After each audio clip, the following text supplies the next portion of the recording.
Okay, everyone. So today I am interviewing Adrienne Farrow, and Adrienne is an expert in all things Google. So if you are looking to save time, if you want to know a little bit of like some AI tips or some tips and tricks for saving time using Google products, this is the interview for you. And I highly recommend if you are a teacher's pay teacher seller that you definitely watch this interview because Adrienne's amazing idea and part of her business is you can actually book like 30-minute slots and hour slots, and she will help you digitize your products. She is amazing. So, without further ado, like, subscribe, let's get into it. Hey, teachers. So, this interview is for you if you are looking for some tech hacks to help save you time, which I know you are. You are interested in boosting your knowledge of Google for Education products. Or maybe you're a teacher, author, or creator and would love to hear about why digitizing your products is the way to go. So, in this episode, we are talking to Adrienne Farrow, who is an expert in all things Google, as well as helping teacher, authors, and creators make their products digital. Adrienne, thank you so much for being here. How are you? I'm doing well. How are you doing? Great, great. It's been good. Weather's good, so we're always happy about that. Um, Fantastic. so before we start, Adrienne, getting into nitty gritty, can you give our listeners like a bit of your history? Like, how did you kind of get to where you are today? Yeah, definitely. So I became a teacher in 2011. And I was kind of always known as that techie one in the classroom. Like I was always trying out the new and latest things for the classroom. Like when we got the iPad card, I was the one finding the new apps and trying out the digital, products, all that stuff. And Yeah. then when Google started to really move towards the education space, kind of mid 2010s, that's when I kind of started to look more into Google. So I looked at getting Google certified. I looked at what I can do in the classroom with Google's products. And I started also training some of the teachers within my school about Google products because they were seeing what I was able to do. And so I was starting to work with them. And then when what I call the great digitization of 2020 happened, Yeah. and we were all thrown into making our Yep. lives digital, that Google knowledge really came in handy because then I was able to, like, I was actually working in a special education classroom at the time for life Okay. skills students, so a really challenging population to work with online. So I had to really delve into that knowledge and see what I could do to help these students succeed in a distance learning format. And then I Right. started leading professional development for the staff. And I also started being a VA for teacher pay teacher authors, where I would start digitizing their products because everybody needed to make their products digital in Yeah. 2020. So one thing led to another where I just started to delve into making this a full-time thing for myself. And decided to stay at home when my oldest was, I think she was 5 at the time, and I was pregnant with Okay. my youngest now. Because I wanted to spend more time with them and I wanted to Yeah, have of this time course. while they were young, and so now it's evolved into kind of two different components. One of me working with teacher authors on how best to digitize their products and how to take what they have as a paper pencil version Right. and make it into a digital product. And then I do coaching on the side, Google coaching, where I try and help not only teacher authors, but all entrepreneurs in general figure out how best to use Google for them and their business. And so I do Google coaching sessions, anything from like troubleshooting Google Forms to setting up new Google domains, anything in that like Google That online space. space that Right. and I work with a lot of educators who maybe didn't do technology in the classroom, or maybe they're just kind of apprehensive about technology in general and just are having trouble getting their feet wet. So that's kind of where I'm at. Yeah, that's fantastic. I mean, I can imagine you must have helped so many teachers because so many teachers I know, definitely in 2020, that would have been, a godsend, having someone who you could just call up and be like, okay, what could I do here? So that's Mhm. brilliant that you saw that market, sort of that niche, and headed that direction. I Yeah. really want to talk to you about Google. So for like a lot of teachers, right, are regular users of Gmail, and I am a regular user of Gmail, but even when I was teaching, I still didn't know all the tricks and tips that Gmail could have given me to save time. So for those of us, well, which is like every teacher, what are some of the time saving tricks that teachers can or use or should be looking at when using Gmail? So one of my favorite things is the labels function of Gmail. And I think labels and then filters also go with labels, and they're very underutilized. And labels are, you think of them just like, oh, it's going to color code your email and say, okay, this Yeah. is like a bright pink, whatnot. But really it's a folder system in Google. And so every label will collect all of those emails, and then when you click on the label, then you can see everything associated with that particular label. So if you spend the time at the beginning of the school year, or even like once, and then it can kind of just keep going, you can have yours organized in the fact you could have a label for each student. So then if you need to pull up the information for For the that particular parent. student, yeah, it would be really close right away. Your principal, that one uh, so you can always go and find your principal's emails. You can really think of it in a bunch of different ways. And then you can always archive labels. So if after a school year's done, you can archive those labels, so then they all, go away. And then filters are what tells Gmail to automatically do things. So you can set Oh, up a filter so that anytime that one parent email address comes in, it's automatically labeled with that student's label. Or anytime your oh. principal's one comes in, you can automatically have it labeled. And then you can also do other things like automatically mark something as read so you don't see it in your inbox. I wouldn't recommend doing that with your principal's emails, Yeah. but you could. But you could. But you could. But you say you get that, newsletter from an educational website all the time, and you like to have them, but you don't necessarily need to have them in your inbox all the time. Right. Anytime those come in, you could automatically have those labeled or marked as read. You can also star things or make them important. You can do multiple actions at one time.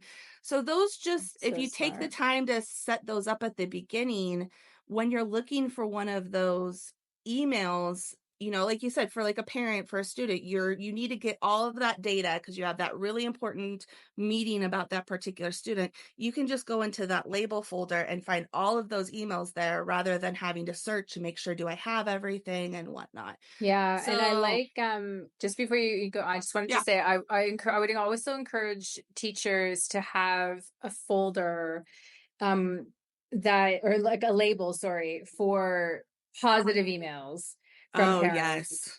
right? Like I Yes. I always tell my colleagues, like, have a label that is like just positive emails, and immediately put them in there. So if you're really having a bad day, you can just read through those emails, because often we forget about them, and they get pushed down.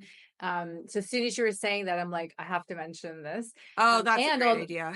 Thank you. And those email lists too that you sign up for, they should all have a label and that filtered, so they automatically go into Yes. get out of your inbox. Anyway, sorry. Exactly. No, oh, no, that's a great idea, and you don't have to set up a filter for those labels. You can have the label there, and then when you get a positive email, just label that email as soon as you There you read it. go. Perfect. And then it goes in there because, as much as I would love for us to set up an automatic filter for positive emails, I'm not quite sure how that Yeah, would I go. don't think it would. I think you would definitely, yeah, Yeah. you'd have to put it into the right Yeah. label, like when it came But through, for sure. and make it your favorite color, so that's Yeah, like, yeah. It's a good you know, idea. and then the other thing is keyboard shortcuts. I'm a huge fan of keyboard shortcuts just across the board, because if you memorize them, they really save you time, and you have to turn them on in Gmail, but they are there. So like you can click C for compose, or I believe it's R for reply. Some of those that just really can kind of just, instead of having you do multiple clicks. They can just be really quick and easy and get them done. So that's another one of my favorites. And then along those lines, they also have some other shortcuts, like you can schedule an email for later so that you don't Ooh. have to like, so say you're writing your email at 11 p.m. at night, and obviously you don't want to send it at 11 p.m. at night, but you can write it and then you can schedule it so that it goes out at 9 a.m. in the morning, or you write it at the end of your school day, but you don't want to read that reply that evening, you can have it go at a certain time. So that's another huge one. And then one more is the undo function. I use Oh this yes, way the too day many. I found that, that saved my life, I think. Yes. Yeah, Yes. tell us about that one. It should be turned on automatically, but if not, double check in your settings on your Gmail. But that is basically where if you send the email, you have, I think it's like 5 seconds, maybe eight Yeah, seconds or something you like can that. set it now. That's right. I don't know That's right. how high up it'll go, but like now you can Yeah. actually set it. You can say like 10 seconds or something. Yeah. So then you go and down in the little like left-hand corner, it'll say sending, and then I'll say undo. And I Yeah. have done that so many times of like, oh my goodness, I forgot to do Yeah. that. Or oh my goodness, I want to double check. So you can click that undo. And yeah, that can save your bacon a couple Yep. No, times. that's a must for sure. Okay, cool. Those are amazing, fantastic ideas. I love that. Okay, so going more into Google. So what are some of the other Google products that you think teachers should become more familiar with to help them save time if they aren't already? So my number one is Google Forms, hands down Google Mm, Forms. I also think it's the easiest to get your feet wet if you're not really used to creating things within Google, because Google Forms is pretty straightforward, and it's also easy to create a useful Google form in about 30 minutes or less.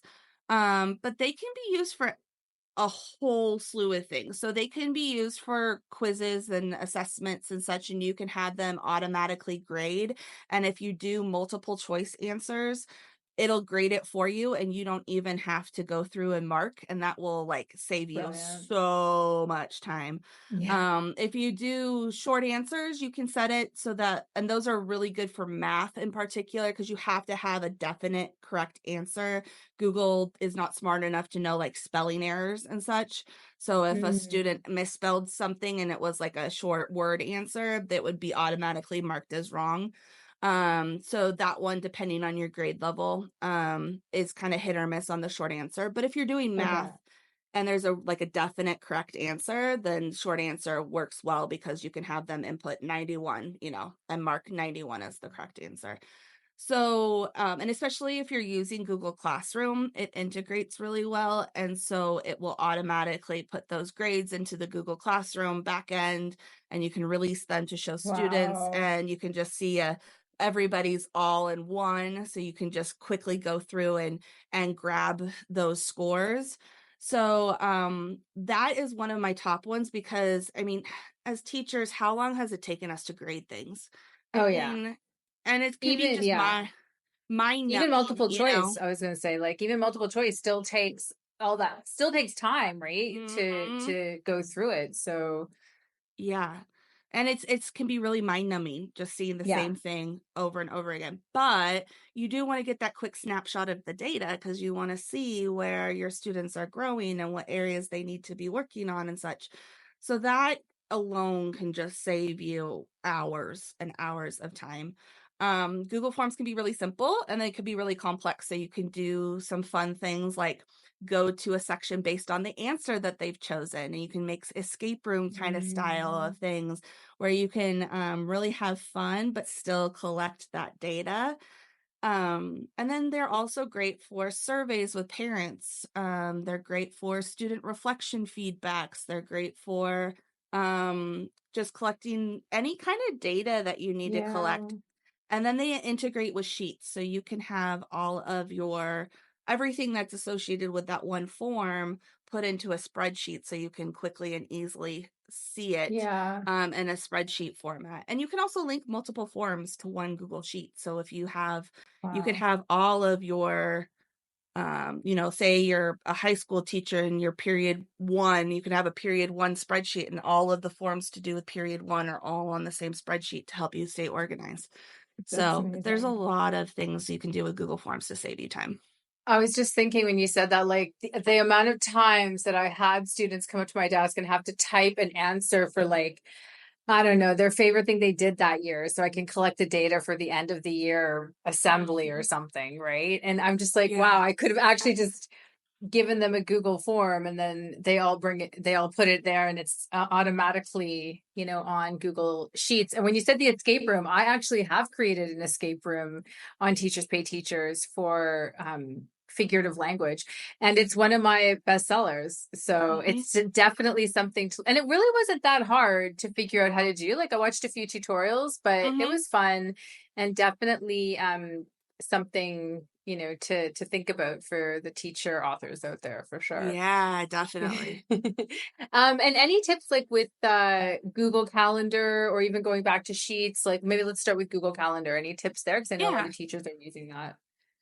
So a couple ones that I have is that Google Calendar allows you to set your working hours, which I highly recommend, especially when we think about, teacher burnout and mindset Yeah. and everything like that. Like you can set it for your set contract hours. So anything that's outside of those hours will be either automatically declined, or they will put like a pending on it, or there's some different functions there.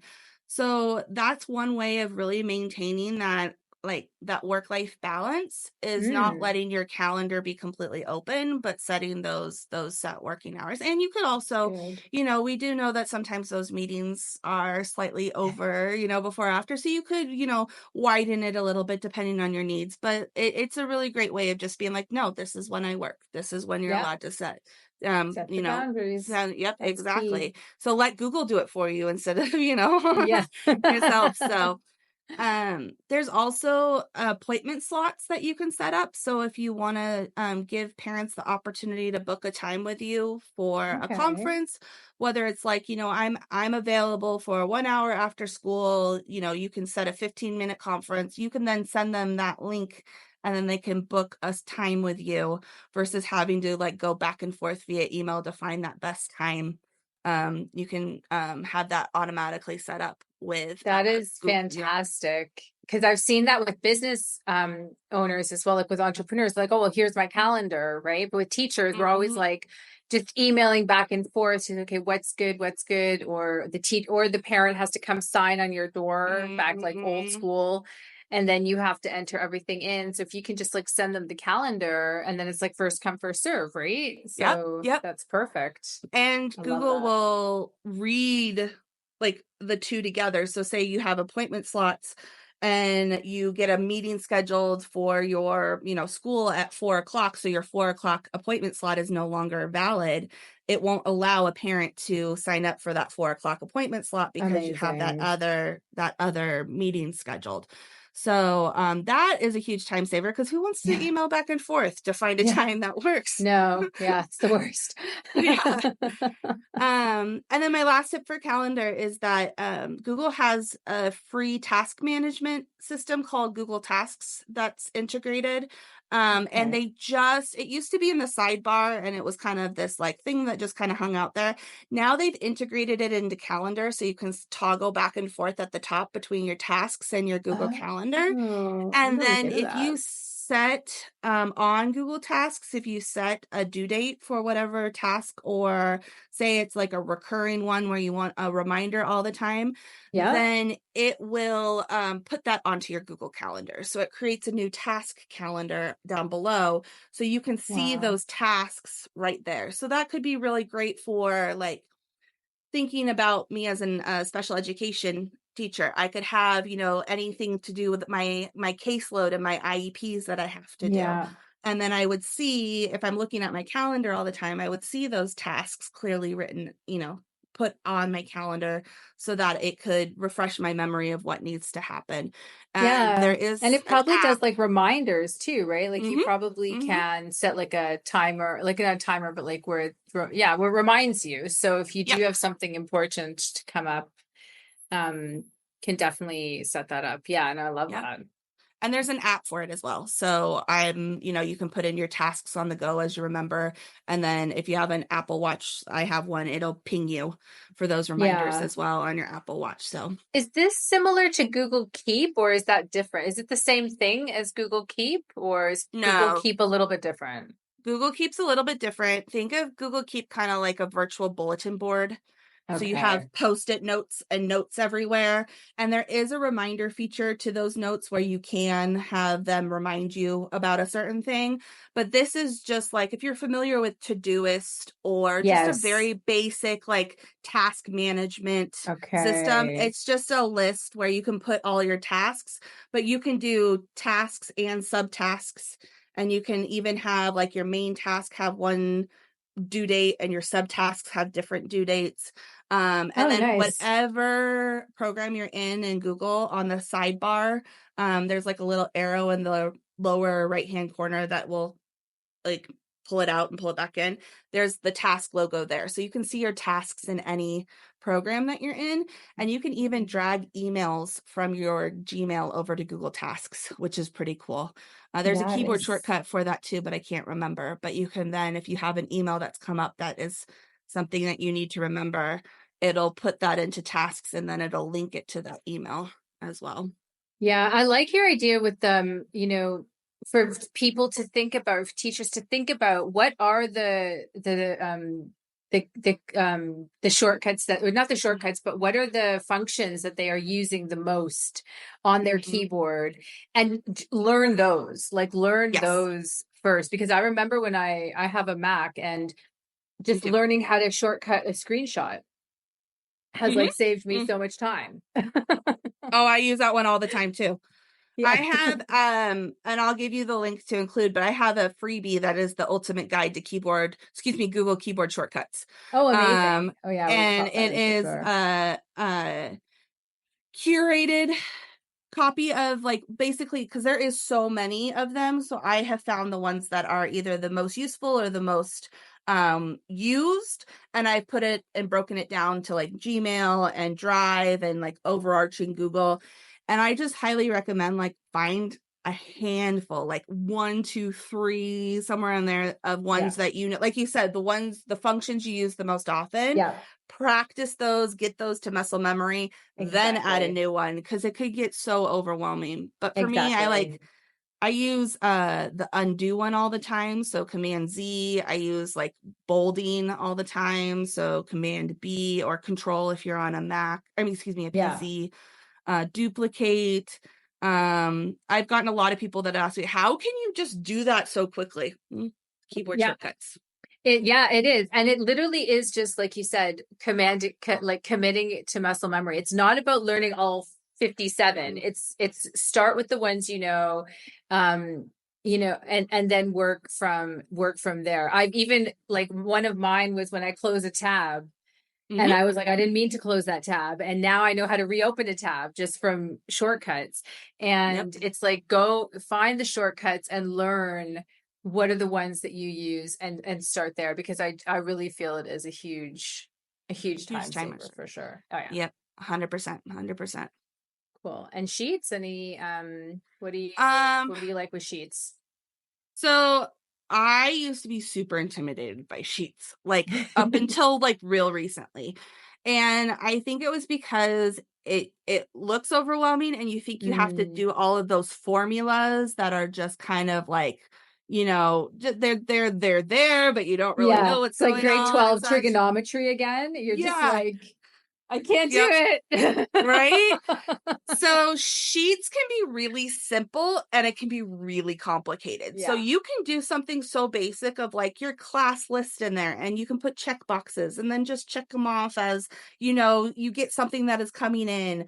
I have found Chat GPT actually to be a huge, big help in helping Okay. me like overcome my fear of sheets, if you will. I go into Chat GPT, I'm like, tell me how to do this and then it'll Oh, actually that's give me the good. code to put in. And I so love I that. have created some really complicated sheets like for clients and such.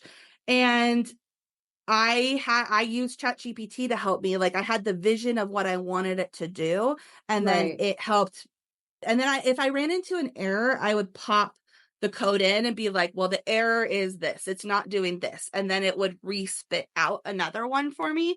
Right. So don't, I just say with Sheets, always think with the end in mind, think about what you're trying to accomplish, what you want it to look like.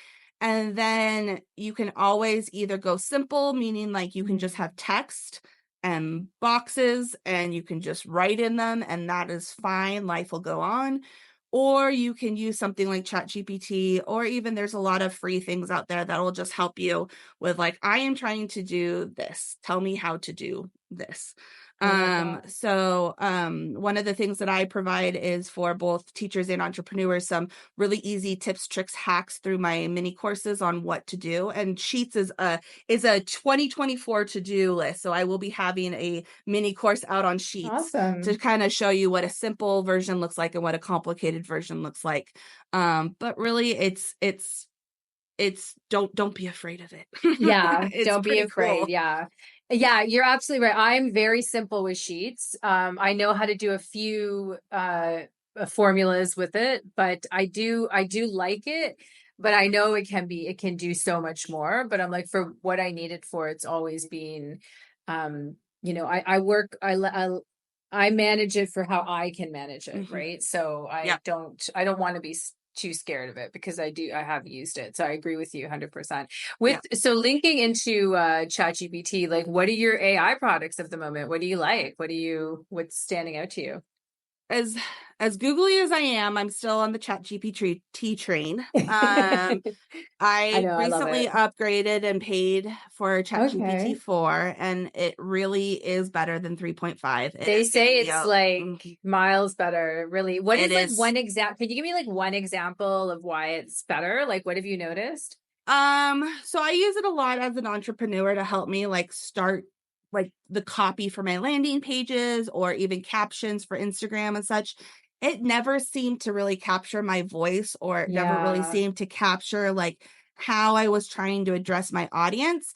And then as soon as I switched to 4, it started to sound more like me and give me things that I could work with. It wasn't frustrating me. It was giving me more like not robotic language, Yeah, just yep. I know what you and mean. so I felt so much more productive with ChatGPT 4.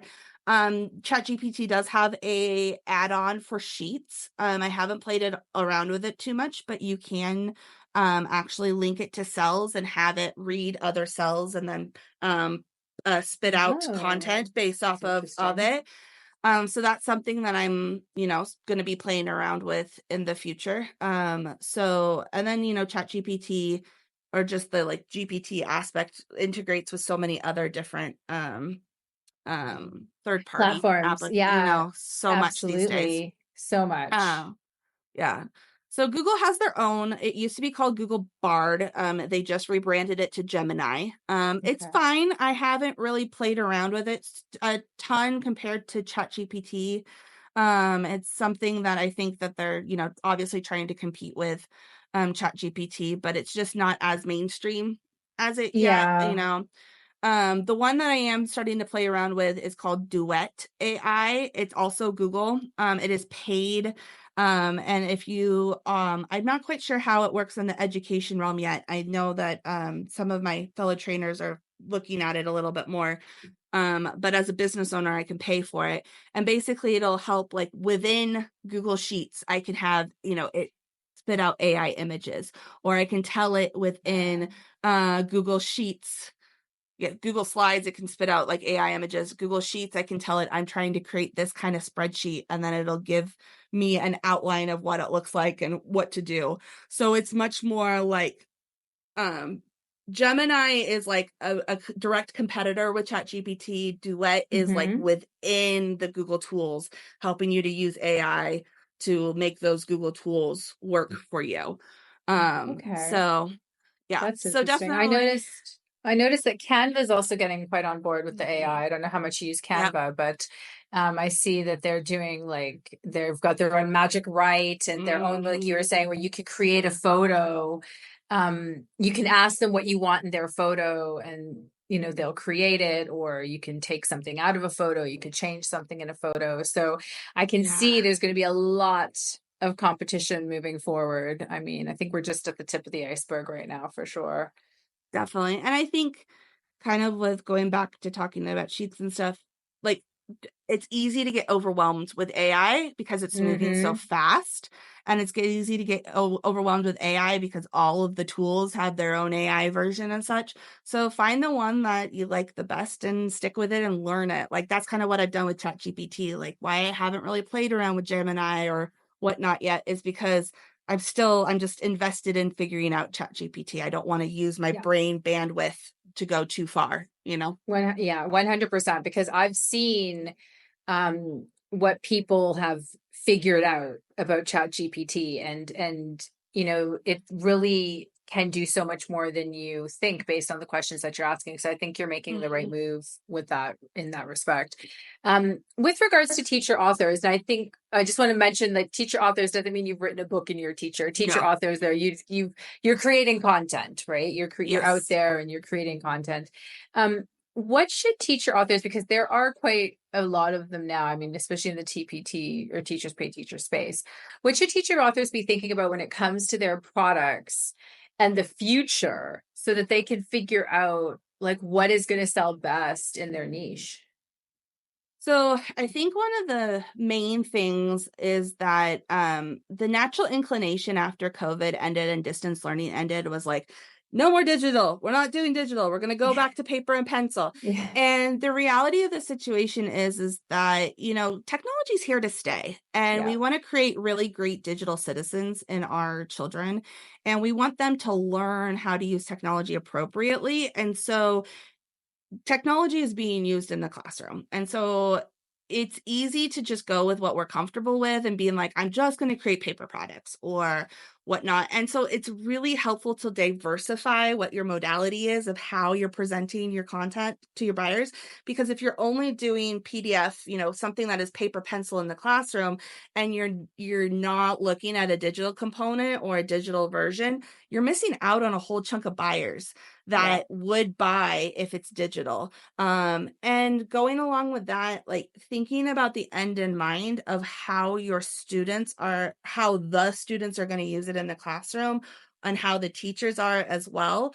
I feel like a lot of times we get so excited about that idea of the content that we're Mm. creating and we're like, this is so exciting. But then when you come to execution, it doesn't quite make sense for who is on the receiving end.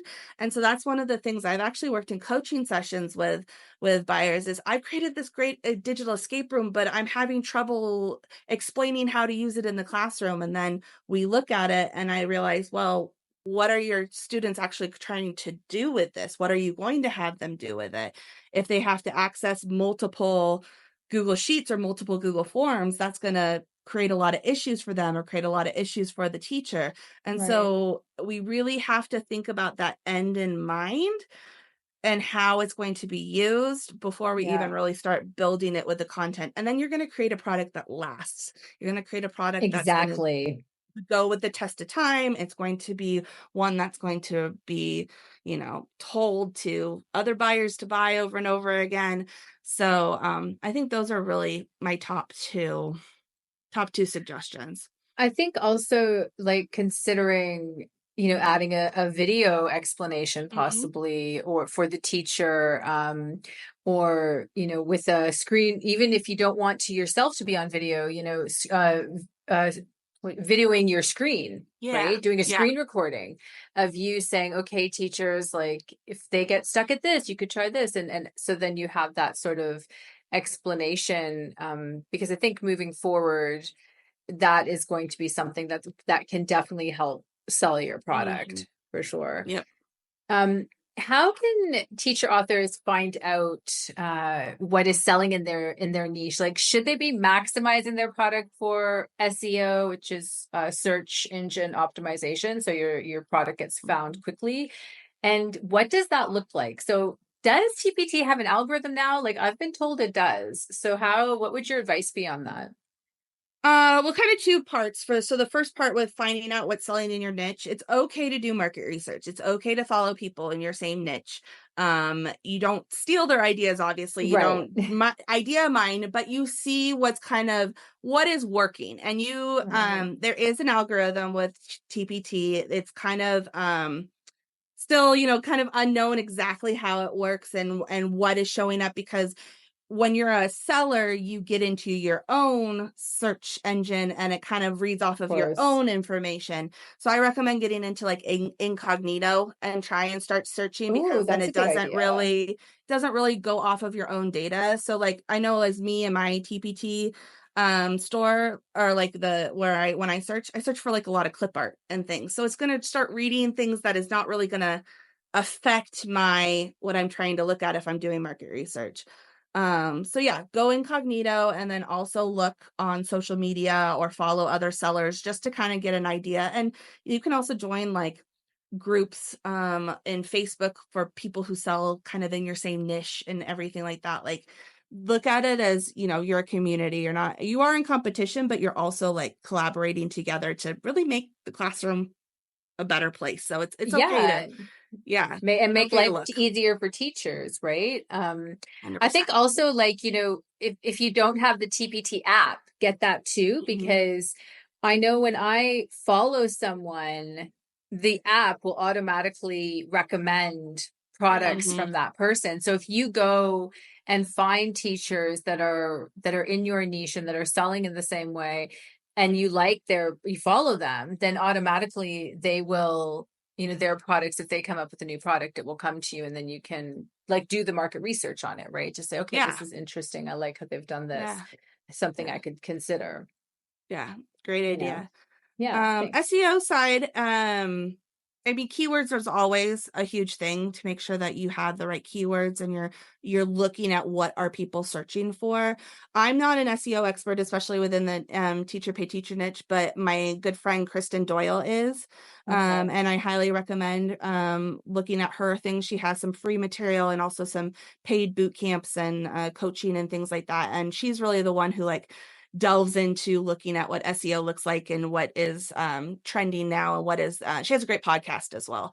So the Savvy Teacher Seller. So that's not really my area of expertise, but I definitely can connect everyone with someone who is. I'm going to write that down so you can put in the savvy Yeah. teacher seller. I love that. Okay, perfect. So tell us, yeah, with you, Adrienne, what courses are you offering at the moment? Yeah, so my main one for teachers right now is the Digital Teacher Toolbox, and it's going to be a collection of mini courses that you can buy separately at the moment. First one is up, it's on Google Forms. So, like we talked about, Google Forms is the best place to start. Gives you Yeah. some concrete ideas of what you can actually use Google Forms for in the classroom, and then it shows a bronze. I use a bronze, silver, and gold. So, like beginning, intermediate, and advanced. So, like, what can you do with Google Forms that is in all of those levels? So that's up on my website right now. And then I'm working on a Google Slides version soon, but my current pet project has been productivity side. So everything Hmm. to do with Google and productivity. And so I'm going to have a membership coming out soon called My Go-To Membership. Should be out actually within the next week or two. Go-To stands for Google Tools. Oh, um, cool. and then I created in Google Sheets a dashboard to help. And this is great for teachers too, just to house everything you need in one spot using Google Yeah. Sheets. So all of those links that you get that you need to access really quickly, all of those documents you need to access really quickly. So it saves you time from like searching in your Google Drive or wherever you have this information. And it's only $5. So it's on my Yeah, website as well. bargain. It's called the Go-To Dashboard Challenge. So it's been a game changer for me in my business, and it's been fun to share that with everyone. Yeah, that sounds fantastic. And I'm going to put all of that in the show notes for sure, because I know that will help so many teachers. And um can teachers hire you if they need help with like just one thing on their product? Mm-hmm. Like if they're creating a product and they're like, I can't get past this. I don't know what to do here. How does that work with you? 100%. I do one-on-one sessions that are both a half hour and an hour long. So Oh, that nice. information is also on my website. My website's adriennefarrow.com. And so half hour ones are great for like that one like sticky thing.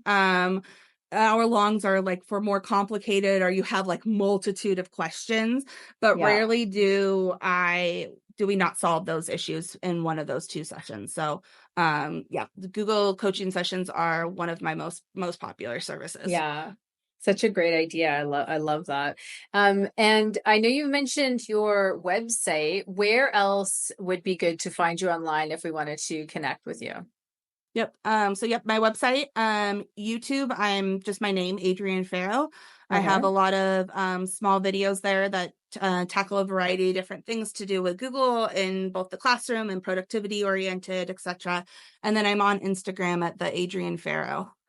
And then Okay. you can grab my ultimate guide to keyboard shortcuts on one of those places as well, which I'll give you the link for the show notes as well. Yeah, perfect, perfect.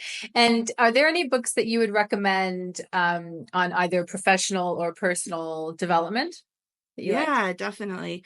So the book that kind of started it all for me was Shakeup Learning by Kasey Bell. She's been Okay. in the Google digital space for a long time, and as the name suggests, it's kind of like let's shake up what the status quo is and look and see what technology can do for us with learning. So that's a great book to start if you're really looking at what can you do with technology in the classroom. Right. And she has a lot of great resources in the book and also online. Um, Part like kind of both personal and professional development. Building a Second Brain by Tiago Forte has been a new favorite for me recently. Wow, that sounds interesting. It's all about digital organization and making like an ecosystem for you online that works for you so that you have everything you need at your fingertips in a digital, a second brain basically, so that you can take all of the stuff that's in your brain housing mental energy and have it in one place that you can go to. So the book's fantastic. And then he also has a lot of online resources. And then another one that I love is called The Power of When by Dr. Michael Ooh. Breus, I think is how you say his last name. And basically it looks at like, we all have a circadian rhythm of when we like to go to sleep and Yep. wake up. And there's he calls them four different types. There's four different ones. There's one that is the most common, which is like you go to bed with the sunset and rise with the sunrise ish. But then there's Yes. people who are like more of an early morning riser and more of people who are more late night people. And then the book helps you identify what one works for you, but then gives you ideas Hmm. of when you're most productive during the day to do certain things. Oh, that's And interesting. so it's been it was an interesting book. When I was preparing for this, I was like, I need to go back and read that. But it kind of let me know, like, yeah, I'm most productive in the morning. So like, okay, I'm going to start scheduling the things that I need to get done in the mornings, because by the afternoon, my brain's tired. But then that might be more of a time for me to exercise, because then it helps my brain better. But yeah, he talks about like when to drink caffeine, when to have an That's argument, when interesting. to be so it's a Wow. really interesting book. Ooh, okay. No, that sounds very interesting. Okay, and with regards to mindset, Adrian, how do you move yourself if you find yourself in a negative mindset? How do you move into a positive mindset? What are your strategies? So this has been definitely like a huge focus of mine over the last like year and a half. I think the first thing is to breathe. Mhm. I always feel like when I get anxious, that's like the first thing that goes away. And so kind of taking that moment to stop and really like be intentional with my breath kind of helps like bring me back into Mhm. the moment. Affirmations have been a huge thing for me. I try and choose one every month, and I try and have it posted if I can. I forgot to post mine for February, so I just looked over where I normally have it and it's not written there. But I also like have an affirmation app on my phone that can just kind of send me some reminders throughout the day, but just kind of is that intentional, bring me back to the present. A huge thing for me, and especially it was something I had to adopt during COVID times, is just reminding myself of what's in my control. Yeah. Because that's what anxiety, really, really spirals, is when you feel out of control. So I look at Yeah. like what's within my control. I can't control, for example, if you're a teacher author, you can't control people buying your products. You can't control Right. people getting on the website and buying it. But what you can control is optimizing it the best you can, creating the best product as you can. And so if you put more of your focus and even your mental energy on what you can control, and push it away from what you can't control, that helps bring you back to that center. And then also thinking of what the best case scenario is and what the most likely scenario is, because I Ah, I think like that. it's really, really easy to go to the worst case scenario, but we kind of forget of what is the most likely outcome going to be. And then if things go really well, what could be the best outcome? So that's been actually a new adoption for me, based off a conference I went to not too long ago. Yeah, I absolutely agree. And when people jump to the worst case scenario, well, what's your evidence, right? Like your Mhm. evidence for your worst case scenarios is usually like far less than your best case scenario. So rather say, okay, this is where we're gonna head. Just out of curiosity, what's your affirmation app called? Do you know? For what? Sorry. Oh, the Your affirmation app, app. yeah. Oh, I would. So it was called. They just discontinued it, and they're still, Oh, for what I know, still for whatever reason, it's still running on my phone. I mean, on my watch. And so I'm thankful for that, but I'm not getting the notifications that I used to. I am is an affirmation app that I'm probably going to end up switching to. But yeah, the one I'm using is no longer used. They discontinued it at the end of 2023. that's okay. What, Sad. yeah, it's too bad. I actually printed affirmations and I put them on my board here. But that's also something people can do is just even Hmm. screenshot, some affirmations and put them in their as their screensaver on their photos Yes. under an album, right? And then every day they're like pick an affirmation. Yep. So there's Yep. lots of ways, which is really good. And with regards to, things get chaotic, Adrienne, what's your go-to for staying calm? I'm a planner. So just having Love that it. visual of my day, really helps me, because then I can kind of carve out times to rest or breathe or go for a walk, or just get more focused. Yeah. I use a wonderful planner called the Hustle Sanely Planner. Jess Massey is a great person to follow on Instagram. She's her system is called the peace. She wants everyone to have a peacefully productive life. So Hustle Stanley is her products, but it really helps me to visualize, like, okay, what are the top 3 things I want to accomplish today, and trying to make those actionable. And then what does my day look like, so that I can also try and make sure that what I put as my top 3 can be actually, feasible. So really just trying to just be centered again, work with what's in my control, what I Yeah. can do if it's chaotic. And then try and make sure that I feel accomplished in some way at the end of the day, so that I have that positive feeling.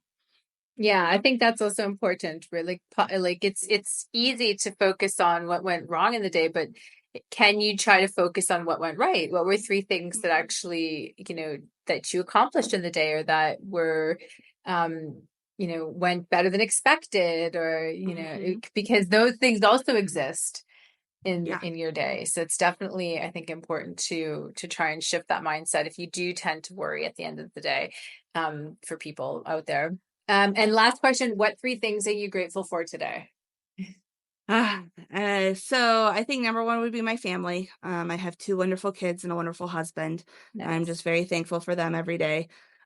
Coffee. I'm a big coffee drinker. And today it just felt like a day I needed coffee. So I'm very Love thankful for it. that. And then, um, I live in the desert. I live in Las Vegas, and we've had a couple days of rain.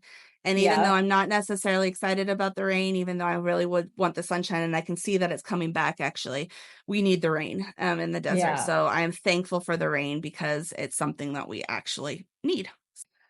Well, Adrienne, I'm just so grateful that you came on the show today, and I really appreciate you for helping teachers embrace their digital side moving into the future. And I wish you incredible success and prosperity as you move forward. Yeah, and just really, I thank you so much. Thank you.